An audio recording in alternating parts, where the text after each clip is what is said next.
حضرت ثابت رحمۃ اللہ علیہ جو تابعی گزرے ہیں تسبیح لے کر اللہ اللہ کر رہے تھے، خادموں سے فرمایا کہ میرا خدا مجھے یاد فرما رہا ہے۔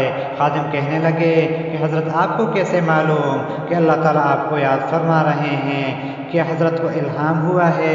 فرمایا کہ نہیں، اللہ تعالیٰ قرآن پاک میں فرماتا ہے فاذکرونی اذکرکم، تم لوگ مجھے یاد کرو میں تمہیں یاد رکھوں گا، میں تمہیں یاد کروں گا۔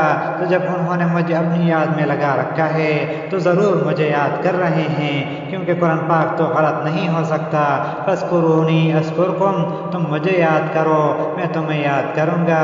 اس آیت کی تفسیر ایک مفسر نے کی ہے فاذکرونی ای بالاطاعہ، تم ہمیں یاد کرو اطاعت سے، اذکرکم ای بالعنایہ، ہم تمہیں یاد کریں گے اپنی عنایت سے۔ تو حضرت ثابت رحمۃ اللہ علیہ فرماتے ہیں کہ اگر خدا مجھے یاد نہ کرتا تو میں اس کو یاد نہ کرتا، جب میں ان کو یاد کر رہا ہوں تو یقیناً وہ بھی مجھے یاد کر رہے ہیں۔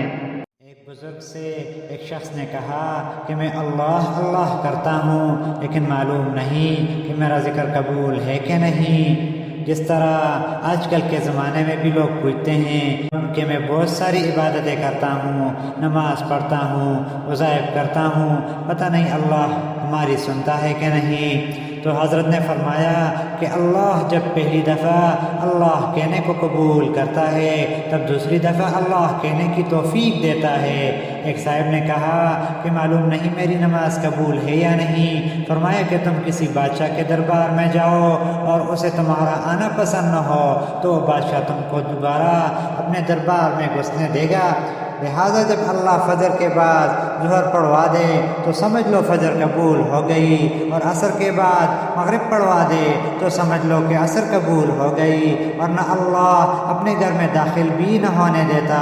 سبحان اللہ۔ مولانا رومی رحمۃ اللہ علیہ فرماتے ہیں کہ غلام نمازی تھا لیکن اس کا مالک بے نمازی تھا۔ مالک نے سبزی خرید کر غلام کے سر پر رکھی اور اسی وقت مسجد سے اذان کی آواز بھی سنائی گئی تو غلام نماز کے لیے مسجد میں چلا گیا۔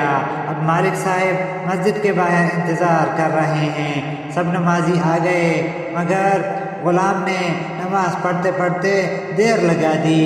اس کو مناجات میں دعا میں مزہ آ گیا، وہ بھول ہی گیا کہ میں کیا ہوں اور کہاں ہوں۔ اب مالک صاحب کو غصہ آ گیا اور اس نے آواز دی کہ ارے بھائی سارے نمازی تو آ گئے ہیں تو کیوں نہیں آ رہا ہے؟ تو غلام نے کہا کہ وہ مجھ کو آنے نہیں دے رہے ہیں۔ مالک نے کہا کہ تنخواہ تو میں دیتا ہوں، تجھ کو کون باہر نہیں آنے دے رہا ہے؟ کہا کہ جو تجھ کو اندر نہیں آنے دے رہا ہے وہ مجھ کو باہر نہیں آنے دے رہا ہے۔ تو دوستو اپنی زبان کو ہر وقت اللہ کی ذکر میں مصروف رکھے۔ ادھر آپ کی زبان یاد کرنے میں لگی ہوئی ہے اور ادھر آپ کا تذکرہ اللہ اور فرشتوں کی محافل میں ہوتا ہے۔ جو جتنا اللہ کے قریب ہوگا اتنا دلی سکون پائے گا۔ ہم تو آئیں گے، آزمائشیں آئے گی مگر دل پر سکون ہوگا، کیونکہ اس دل میں پریشانی نہیں آتی جس میں اللہ کی یاد ہو۔ اللہ تعالی ہمیں اپنا بنا لے، آمین۔ السلام علیکم ورحمۃ اللہ وبرکاتہ۔